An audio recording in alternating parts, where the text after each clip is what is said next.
selamat datang kembali di pertemuan 2, yaitu materi tentang lingkungan bisnis. Semoga mahasiswa Universitas Hamzahwadi dan mahasiswa Universitas Uniwara selalu dalam keadaan sehat. Salam sejahtera untuk baik. Adapun capaian pembelajaran pada materi 2 ini, mahasiswa mampu menganalisis bagaimana kebijakan politik mempengaruhi operasional bisnis. Yang kedua, mahasiswa dapat mengintegrasikan pemahaman tentang faktor eksternal melalui PESTEL ke dalam perencanaan strategi perusahaan.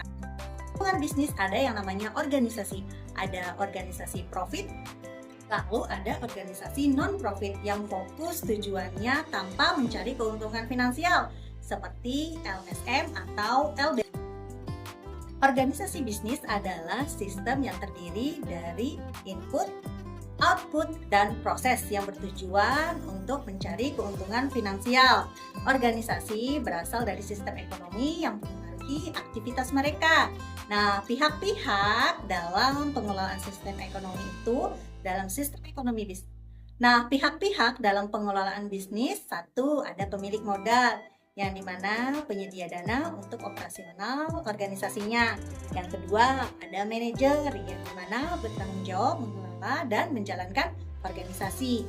Yang ketiga, ada tenaga kerja yang mengelola proses produksi. Yang keempat, ada pengguna akhir, yaitu konsumen.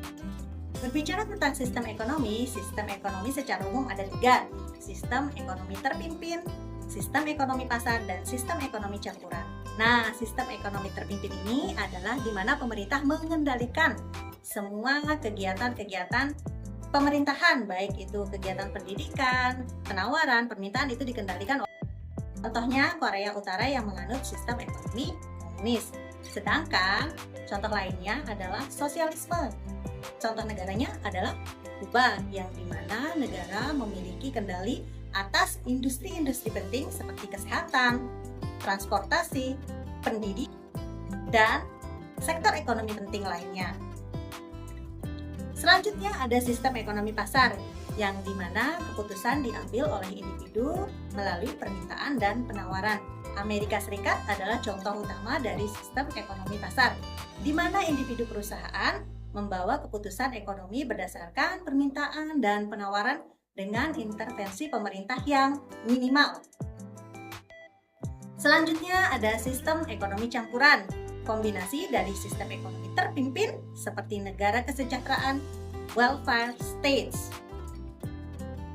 Swedia juga contoh dalam sistem ekonomi campuran. Nah, bagaimana dengan Indonesia? Indonesia termasuk sistem pemerintahannya ekonomi campuran.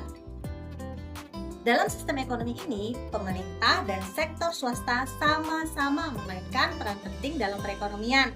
Pemerintah Indonesia terlibat dalam berbagai sektor strategis seperti melalui badan usaha milik seperti energi, transportasi, telekomunikasi, serta mengatur kebijakan ekonomi untuk mengarahkan pertumbuhan dan stabilitas. Di sisi lain, sektor swasta juga berkembang dan berperan aktif dalam perekonomian, terutama dalam perdagangan manufaktur, jasa, dan sistem lainnya. Sistem ini memungkinkan adanya keseimbangan antara intervensi pemerintah dan keseimbangan pasar yang bertujuan untuk mencapai kesejahteraan sosial serta pertumbuhan ekonomi yang berkelanjutan untuk bangsa Indonesia. Dalam lingkup bisnis ada istilah yang dikenal dengan PESTEL. PESTEL adalah sebuah kerangka kerja yang digunakan untuk menganalisis faktor-faktor eksternal yang mempengaruhi suatu organisasi atau bisnis. PESTEL merupakan singkatan dari P, political atau politik, yang mengacu pada kegiatan pemerintah, regulasi, stabilitas politik, dan undang-undang yang mempengaruhi operasi. E, economic, ekonomi, yaitu faktor ekonomi seperti pertumbuhan ekonomi, suku bunga, inflasi, tingkat pengangguran yang mempengaruhi hubungan bisnis. S, sosial, faktor sosial dan budaya seperti demografi, gaya hidup, nilai-nilai dan kebiasaan masyarakat. T, technological atau teknologi, yaitu inovasi teknologi, riset, dan perubahan teknologi yang mempengaruhi cara bisnis beroperasi.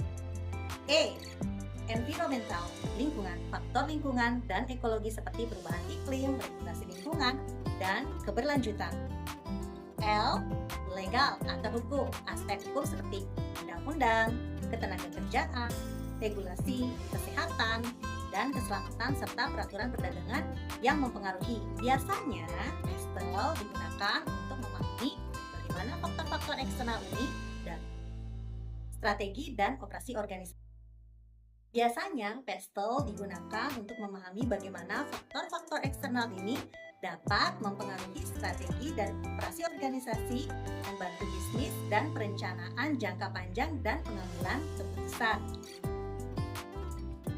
Analisis PESTEL memungkinkan perusahaan untuk memahami pengaruh politik, ekonomi, sosial, teknologi, lingkungan, dan legal terhadap bisnis yang penting dalam perencanaan strategi bisnis.